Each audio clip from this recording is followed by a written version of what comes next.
Hi, and welcome back to Manhattan's Renters Coaching Corner. Today we're going to cover what is the rental process. We'll overview it initially and then get into more details at the next series. Let's start.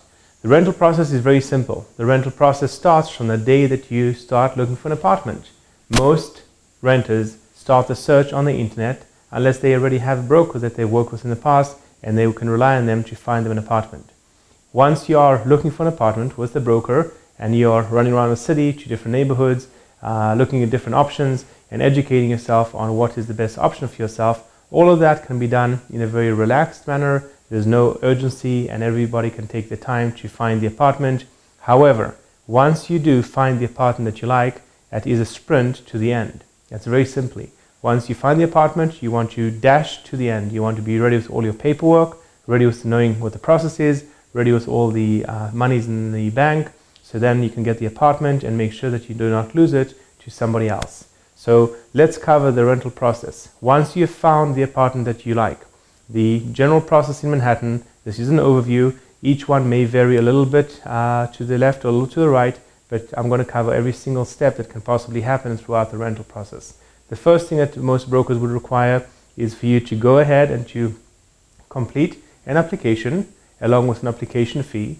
Application fee range anywhere from $50 all the way up to $200 and more in some buildings. Once you do that, you would also normally be collecting, or you'll be paying what we would call a good faith deposit. A good faith deposit is simply a deposit to show that you are serious about the apartment and that we can represent it to the landlord as a serious potential tenant. Once you submit that, together with that, you would want to collect all your paperwork together, and you would want to go ahead and to submit that all at once to the broker that will present it to the owner. Once the owner has run credit, checked all your documentation, and approved you as a tenant, you would then be invited to come and sign leases. For the lease signing, you would need to go ahead and bring with you your rent, first month's rent in most cases, and security. In most cases, 1 month security, unless your credit or your income are not matching the requirements of the landlord.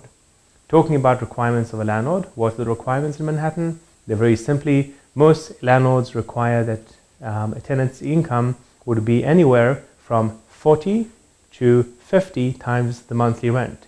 So if we use an example, if it is a $2,000 apartment, you as a tenant would need to make an income of $80,000 to $100,000 for the year in income to qualify for that apartment. So if your income and your credit are matching, you'll be approved.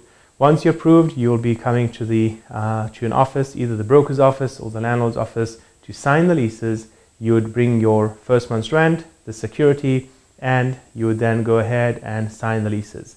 Most leases in Manhattan are pretty standard, and if you want the apartment, you need to sign the lease. It's very simple. And if you decide you don't like that lease, if you go to another building in Manhattan, in most cases, the lease will be very similar, and there's nothing too much you can do about the lease. In Manhattan, the leases are what we would call landlord leases. So a lease is to protect the tenant and the landlord.